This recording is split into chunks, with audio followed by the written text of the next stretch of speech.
The New England Patriots have got the quarterback. You've got the right coach.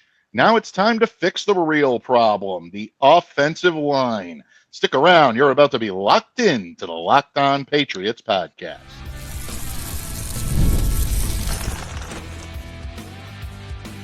You are Locked On Patriots, your daily New England Patriots podcast. Part of the Locked On Podcast Network, your team every day. Hello to all of you Foxborough faithful. Thank you once again for making Locked On Patriots a daily part of your New England Patriots coverage. I'm your host, Mike Debate. I cover your New England Patriots for the Patriots country. Reach out to me and let me know what's on your mind on X at MDABATENFL. You can catch me over where the skies are blue on Blue Sky at MDABATENFL.bsky.social. And of course, if you want to show some love to Locked On Patriots, social media style that is, check out our account there as well at LO_Patriots. And Pats fans, today's episode is brought to you by our friends over at FanDuel. Super Bowl 59 is here, and there's no better way to make every play more exciting than with the FanDuel Sportsbook. New customers can bet just $5, and if you win, you'll score $200 in bonus bets. Download the app or head to FanDuel.com today to get started. Pats fans, the days of prepping for a Super Bowl in these 2 weeks leading up to the NFL's biggest day may be a bit of a memory now here in New England, but that does not mean that there's not still a lot of work to be done at the offices at One Patriots Place in Gillette Stadium. The New England Patriots have their head coach. They have their offensive coordinator, their defensive coordinator. Special teams coordinator is sticking around for another tour of duty here in New England. But a lot of the positional coaches are going to be new faces this year, some of which may be recognizable to you. And the Patriots clearly have positions of need both on the coaching staff and on the field. One area where the Patriots clearly need some help is along the offensive line, a line that allowed the highest pressure rate in the NFL last season at 40.7%. Yeah, yikes. There is a need to upgrade there, and it comes from coaching, and it also comes from personnel. The New England Patriots' most recent hire of veteran coach Doug Marrone may be the first step in trying to repair the damage that has been done to the Pats O-line. We're going to talk about that hiring today. We're also going to talk about the entirety of Mike Vrabel's staff and how a priority on experience may be exactly what this Patriots team needs to move it forward. Last but certainly not least, it's fun time down in Mobile, Alabama. The Senior Bowl is kicking off, and a lot of Patriots fans are eager to find out which position might be the strongest for the Patriots to scout. What is the priority position that a lot of Patriots scouts are going to be having their sharp eye on? If we're going to be talking O-line, we're going to be talking big round men up front, we're going to be talking to the expert, the only man that could help lend the wisdom, the counsel, and the insight that we need today here on Locked On Patriots, my good friend, the legend himself, Thomas Murphy. Thank you for coming to me in friendship on this offensive line-centric day on Locked On Patriots. Doug Murph. Happy to be here. Hope to help the ball club, man. Let's get into it. We're talking big round guys. We love big round guys. Absolutely. And who does that better than you, my friend? You played the position. You coached the position. You know exactly what it takes to succeed along the offensive line. And let's start with the Patriots' most recent hire. Multiple reports now indicate that veteran coach Doug Marrone will be joining the staff of Mike Vrabel. Now, Marrone comes to town with a very extensive resume. Dougie been around. Marrone coming, yeah, absolutely. Dougie been around. 2 previous stints as an NFL head coach with the Buffalo Bills and then again with the Jacksonville Jaguars. Served as the head coach of Syracuse University. He's coached offensive line for a number of different NFL teams and collegiate teams. Also has some college experience working with Nick Saban and also working with Bill O'Brien. So when you heard that Marrone was joining the staff, even though technically the Patriots have yet to confirm his exact position, right, I think everyone automatically just focused on the offensive line because that's where he played as a player, and that's where his expertise tends to gravitate. Your feelings on Doug Marrone coming in and what you think it means for the Patriots' plans on the line moving forward? I was a little shocked. Somebody brought this to me last week, and I made a few phone calls, and I couldn't confirm that this was going to happen. But it was a little surprising to me that the Patriots would turn around and basically rob O'Brien the way they did. Um, but no, it's a good hire. I think they're putting together a fine staff. It's just whether or not these guys can fall into line. Okay, Mhm. and when I say fall into line, understand Josh McDaniels is the offensive coordinator of this team. Mhm. I have no problem with Vrabel himself, staying away from the offensive side of the ball and focusing on, the big picture and focusing on defense where this team really needs some help from its head coach. But it's whether or not it's going to be, all our boats going in the same direction. Mhm. All right. And that's Josh McDaniels' direction. A lot of these guys have some serious, including Marrone, have serious West Coast style. Very good They come point. from West Coast style offenses. They've run West Coast style offenses. Um, so are we going to see a drastic change here? All right, is that what McDaniels is going to do? And we talked previously and before anybody else would of how diverse McDaniels is, how diverse the Earhart system is. It's no longer the Earhart system, folks. It's Mhm. really no longer that. All right, this is the Brady's McDaniels system. All right, I'll dub it here, right now. This system can adapt and can be used like that. I just want to make sure that the people that they've brought in stay in their lane. All right, there are a lot of guys with a lot of street cred out there, and it's a lot of different voices, but there has to be one voice. All right, one voice on a coaching staff, and the others have to follow suit. Otherwise, it works against the program. Very good point. And again, I think you're looking at the alpha in that room being Josh Yep. McDaniels. But I am glad that you mentioned the West Coast origins of Doug Marrone because Right. that's extremely important to remember. When you look at Doug's background and you look at the types of offenses he's worked in, very similar to the outgoing Yeah. offensive coordinator here, eerily similar to Alex Van Pelt in a lot of ways. They use a lot of the same protection schemes, they use a lot of the same run calls up front. I think this is going to benefit Drake Maye enormously Yeah. because Drake obviously is continuing to get to know the pro game. And I know that he's doing a great job and he's showing wisdom beyond his years, but I think it's important for Patriots fans to remember he's still a very young quarterback Right. learning potentially a complex system. If Drake comes in now and is working with Josh McDaniels, getting the opportunity to continue on in some of the same language, some of the same verbiage, and some of the same cadences that Alex Van Pelt had instituted in this offense. Doug Marrone comes in and uses some of that to Yep. build on what Drake does well. I think that can only make it easier for him to take that sophomore leap that a lot of people are expecting him to take. I think this makes it a little bit easier. I like this move for the Patriots in that regard. Yeah, I can't argue with you there. It's a smart move. This is a grown-up table at Mm. Thanksgiving. All right, as opposed to the kids' table that we had last year.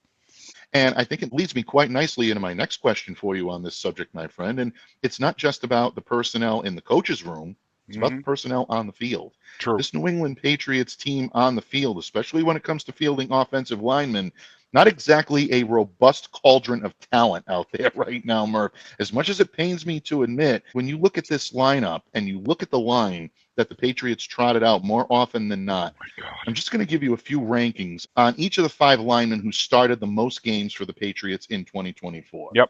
And folks, spoiler alert, this is not pretty.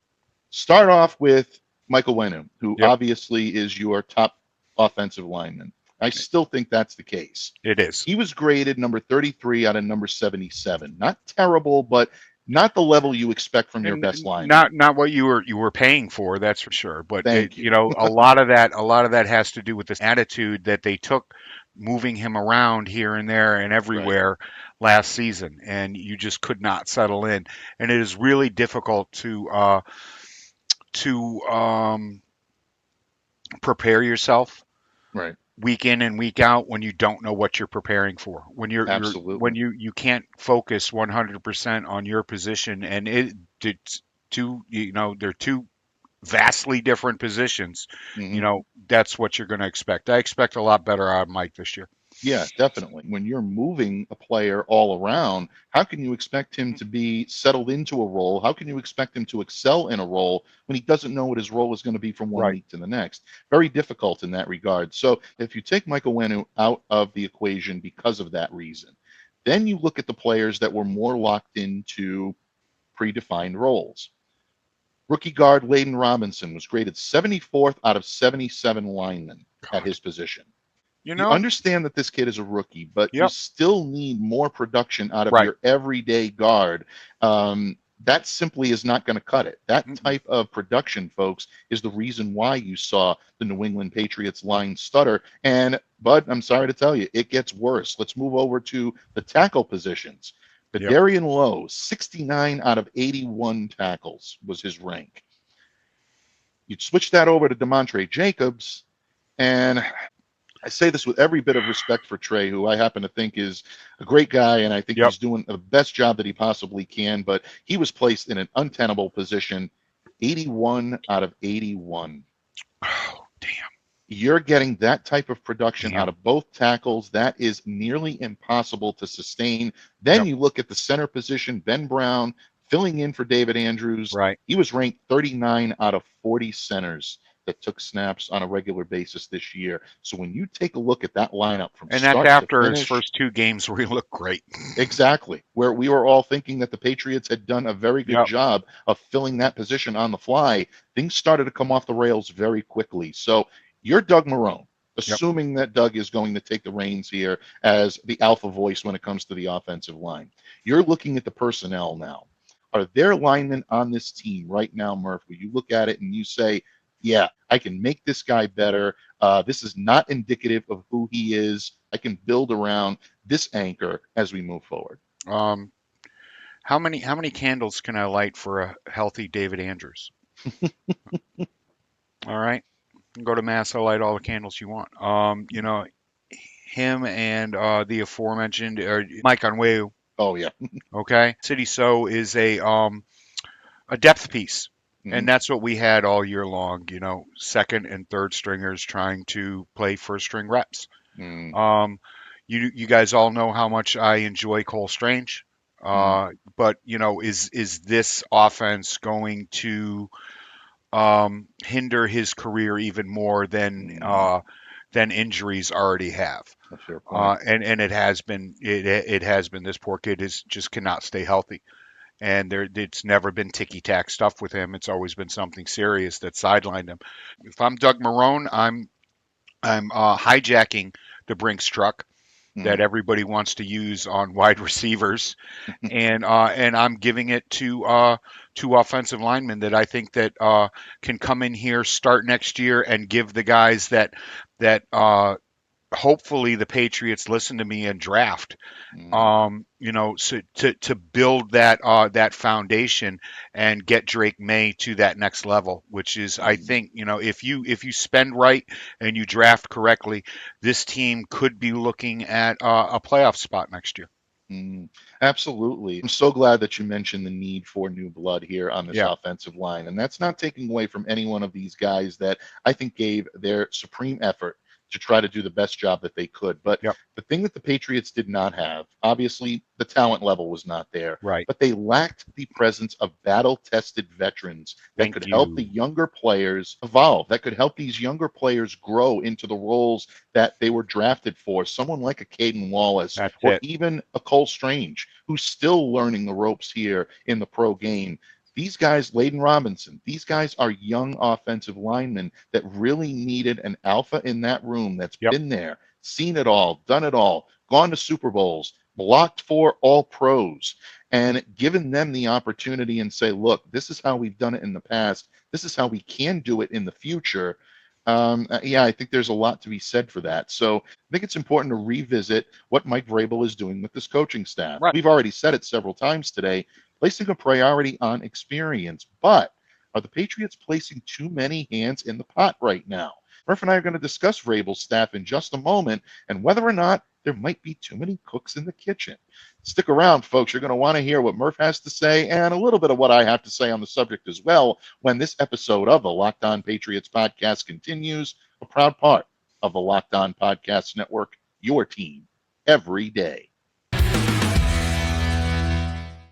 Locked On listeners, Super Bowl 59 is here. One game, two teams, endless possibilities. And there's no better way to make every play more exciting than with the FanDuel Sportsbook.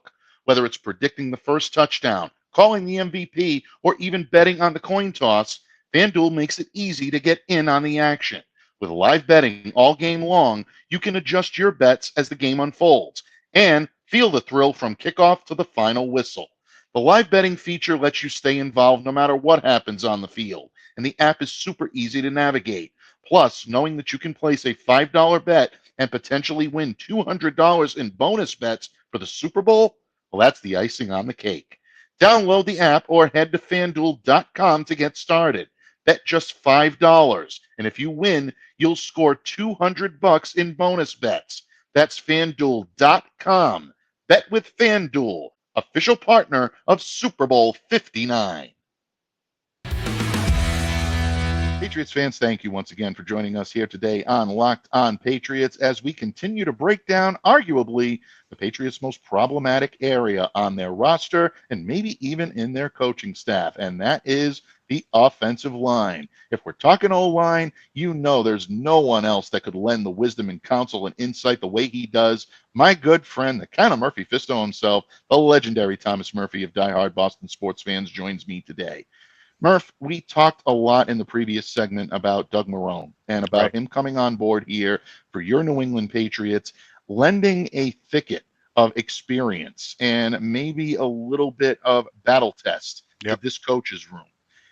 But the Patriots right now are forming a staff that is quite formidable and that has a lot of experience. They also have a lot of experience as former head coaches. Mike Vrabel, obviously, at the top of the heap, has been a head coach before, but you're looking at Josh McDaniels, who's had an extensive resume as a head coach. Regardless of what you think of that resume, folks, it still exists.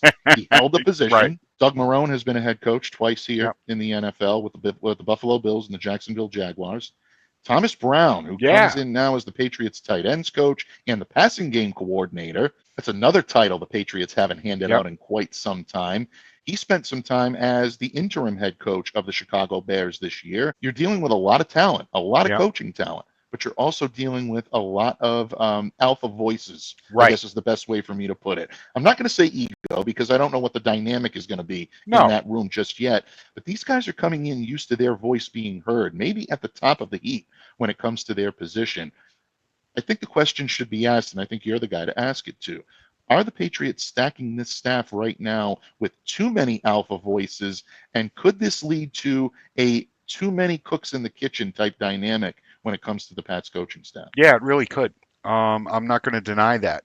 That could happen. I don't know what's going to happen behind closed doors, but like I said, these guys are going to have to learn to stay in their lane and what that lane is right now. And I'm sure that Mike and Bob Kraft let them know that on the way in the door. You know, this is going to be Josh's show on the offensive side of the ball. Of course, Mike is going to have a lot more input than we've had in last season or even the season before as a head coach with how the offense is going to be run. But no, it could go off the rails. It really could. If you start seeing factions here and there, if things get off to a slow start, even if in camp, if we don't like the way things are being run or guys aren't picking stuff up quickly enough, you could see that happen. That happened the last few years here under Belichick. You know, little factions behind the scenes. You know, whispers in corners and stuff. That could, but I don't see that happening. I really don't. Marrone has had his shots as a head coach. I don't think this is going to be a springboard for him getting a coordinator's job or a head coaching job again. Maybe a coordinator's job, but not a head coaching job. The people that Vrabel has brought in here are people that I think are going to be able to work together and look at this as a room full of talented veteran coaches that know that this could be something special here if they don't screw it up. Very good point. And sometimes just the highest collection of talent doesn't necessarily mean the most cohesive unit. And I think that's what the New England Patriots need to strive for. We've seen this team try to make square pegs fit into round holes. It's not going to happen this No. year. And Mike Vrabel, I think, understands that more than anybody. So when you mention someone like a Marrone who's had his shot, Yep. someone like a Thomas Brown who interviewed for head coaching positions Yeah. and did not get those head coaching positions, interviewed for coordinator positions, did Yep. not get them, and now is coming into New England as a positional coach. I think they understand that this is an excellent opportunity to learn from some of the best. And say what you will about McDaniels, maybe he has his detractors when it comes to his head coaching prowess, but I think you'll find very few, if any, that will argue that he is not one of the most talented and intelligent offensive coordinators in football. And to work on a staff like that and to serve under him is a great learning experience for a lot of these coaches, whether you're a seasoned veteran or whether you're a young coach. And the Patriots are going to have a few of those this year on staff as well, one of which is gaining a lot of interesting eyes, Murph, and that is Ashton Grant, who is now coming on board as what we believe will be the Patriots quarterbacks coach. Right. He has experience working with Mike Vrabel with the Cleveland Browns last year. This is a kid who has a reputation of being someone who is capable of reaching young quarterbacks in a way that maybe a more seasoned coach doesn't have the ability to do.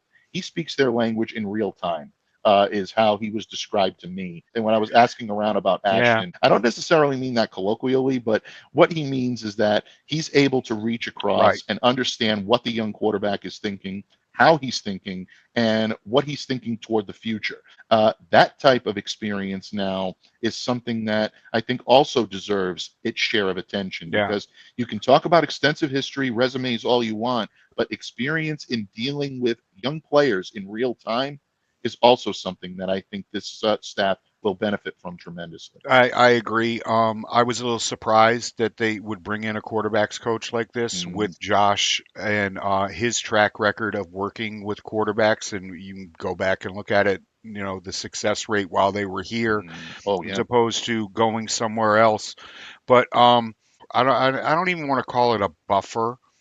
What I wanted to do is bringing this kid in is going to allow Josh to focus his efforts and his workload on Sunday, on what happens during the week, and then after practice, Drake can go off with his quarterbacks coach, who I'm sure is going to be on the same page as his coordinator, and work on the things that he has to do, while Josh continues to focus his efforts on getting some more points on the board.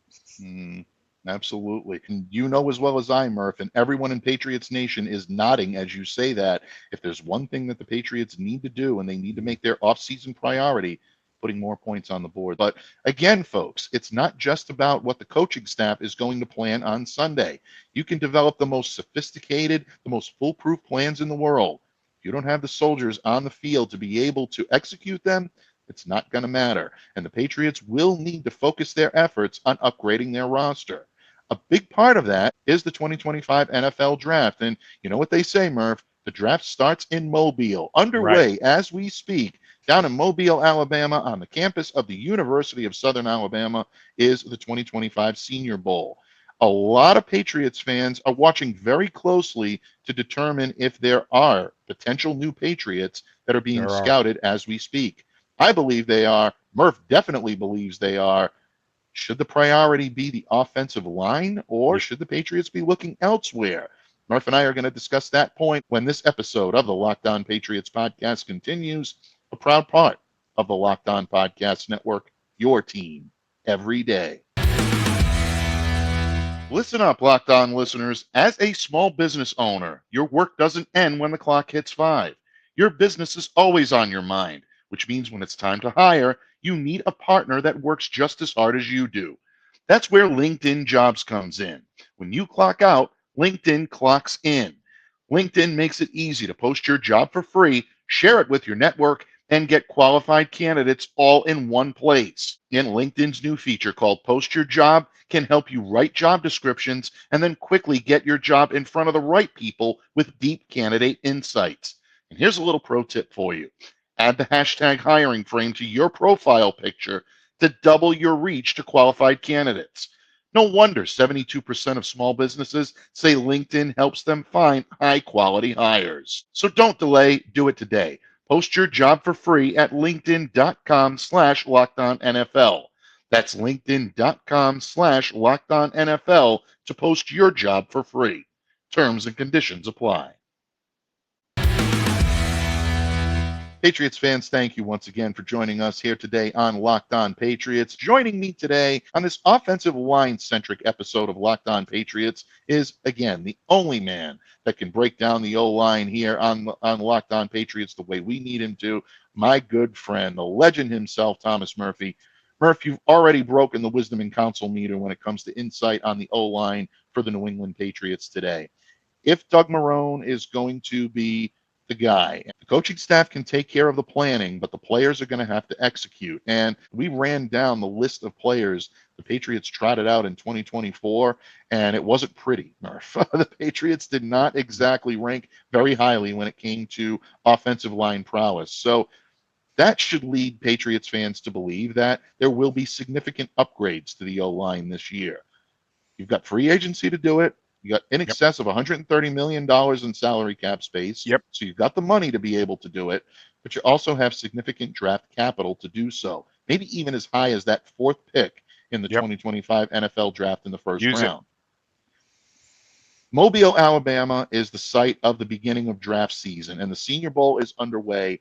I know Patriots fans are chomping at the bit to find out if the Patriots are down there scouting potential offensive linemen that could be used as high as that number 4 pick. You see things us mere mortals don't see. I know you've been scouting. I know you've been waiting to lend your wisdom and counsel in this area. I leave it to you, my friend. When it comes to the Patriot scouts in Mobile, Alabama right now, should their primary focus be on scouting a new O-lineman here in New England? Yeah, without a doubt. Without a doubt, they should be looking at the offensive line first and foremost. Vrabel's down there, Ryan Cowden's down there, Matt Groh is down there, and they let Elliott Wolf tag along. All right, that was really nice of them to let Elliott tag along. But yeah, the offensive line is where they need to make hay early, middle, and late in this draft. And the guys that we're seeing this week, the top guys are not there. Will Campbell is not there, folks. My man, Kelvin Banks, who I want even at 4, is not there. If nobody comes, I love Kelvin Banks. And of course, Josh Simmons of Ohio State is not there. But there are some good names down there. There are some guys that we should all be taking a look at, and of course, the Patriots should. And I'm going to start with Ersery of Minnesota. All right, 6'6", 330 pounds. That's what he's listed at. Now, I've also heard that he's 6'7", 350 pounds. All right, I love it. I love it, man. This kid is a fantastic prodigy. I don't think he is a project guy. I think he's a guy who can come in and play. He's got issues. Coming from a kid that is whose Lord and Savior is Dante Scarnecchia. These are things that can be fixed. But no, he is definitely somebody that they need to take a look at. Somebody else that I like, Wyatt Millum of West Virginia. You want to talk about an athlete? This kid might not it, but he's a tactician. His footwork is fantastic. I love the way that his hands placement is amazing, and he's one of the best offensive tackles in college football over the past couple of years. If you want to think about this kid, you think about Dershaw, and that's what you're getting with this kid, only younger and a little smaller. Probably my favorite young guy that we'll talk about right now, all right, is Willie Lampkin. Okay. Willie Lampkin is 5'11" and weighs 290 pounds. Now, this is going to be, I talked about early, middle, and late. Lampkin is probably somebody that the Patriots should look at, fifth round. Okay. I love this kid. Um, it's he moves real well.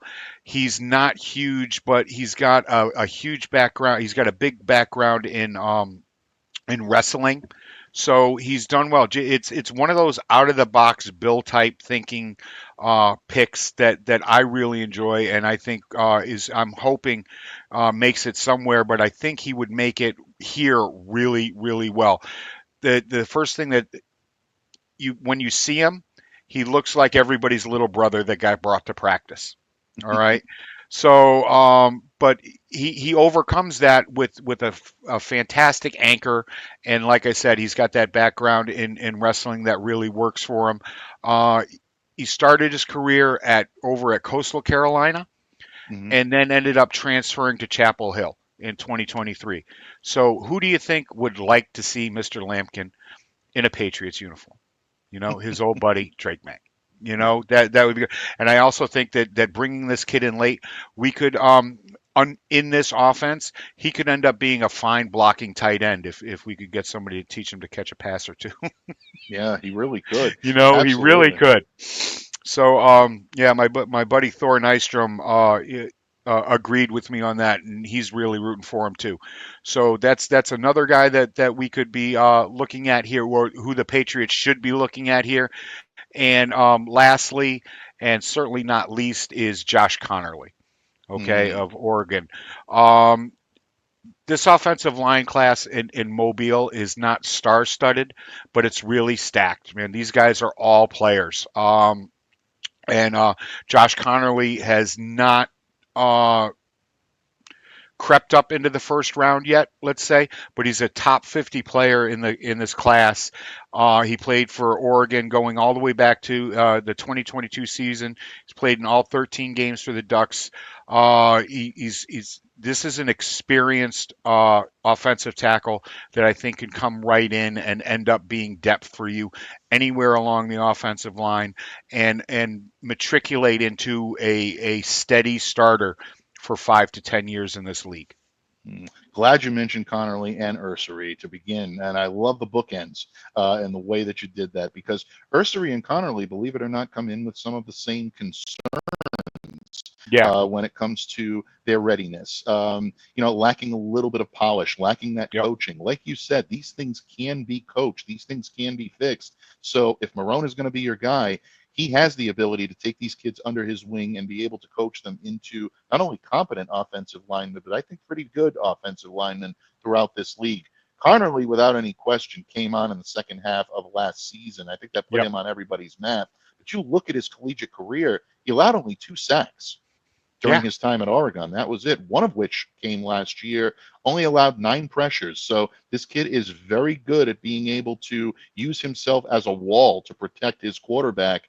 Ersery is the same way. Ersery was only credited with 1 sack last year. But I really want to see from these kids, both of them, is their one-on-ones in Mobile. Right. See if they can stand up against those one-on-one coverages. If they can, I think that's going to be something that will only increase their stock. Here's another name for you, Clay Webb. I almost forgot about him. He was a guy down when he was down at Georgia and then transferred and kind of blossomed over there at Jacksonville State.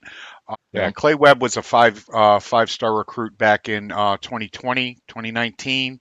Went to Georgia, but he couldn't break through. We all know what they've done down there in Georgia, and he transferred over back home to Bama and played for Jacksonville State. He had a fantastic year. I'll go out on a limb and say he's one of the best offensive linemen in Conference USA. And, a lot of these players, folks, that the Patriots are going to be scouting down here in Mobile don't necessarily need to be top of the heaps. These guys could be projects. They could be, players that are coming in to play a role. Somebody I'm going to have my sharp eye on is Iowa State's Jalen Travis. I absolutely love the size on this kid. 6'7", left tackle. He's going to be able to provide protection on the blind side. Again, this kid is the definition of a raw talent, but very athletically gifted. This kid is a tremendous athlete for his size. Got a little problem with the speed. Got a little Yeah, problem with the guy, but exactly. who doesn't? I do. Absolutely. Okay, and I'm the best offensive lineman that you've never heard of. Yep, absolutely. And again, it's going to be up to the conditioning staff here in New Yep. England. It's going to be up to this coaching staff. Lean him down a little bit, get him to a point where he is Yeah. aerodynamic enough to be able Ooh. to make those types of stops. Who knows? Sometimes you can pull a diamond in the rough, Murph. Maybe he is one. Maybe a lot of these guys Yep. that we've mentioned today have a chance. Bottom line, the New England Patriots are keeping both sharp eyes on the tackle position, on the offensive line as a whole down in Mobile, Alabama. But we're going to continue to keep our eyes on all positions down in Mobile this week. Yeah, that's right. We're going to be talking wide receivers, defensive backs, defensive line here coming up this week. So stay tuned, stay locked into Locked On Patriots. Yeah. Our Senior Bowl coverage just beginning and just kicking off here on the airwaves. But what can I say, my friend? Thank you so much for coming on today, lending your wisdom, your counsel, your insight along the Patriots offensive line. I am honored each and every time you join me on the microphone. On behalf of my good friend Thomas Murphy, I'm Mike Debate, reminding all of you to stay safe, to stay well, to be the change you wish to see in the world. Have a great day, everyone, and we'll see you back here again tomorrow on Locked On Patriots.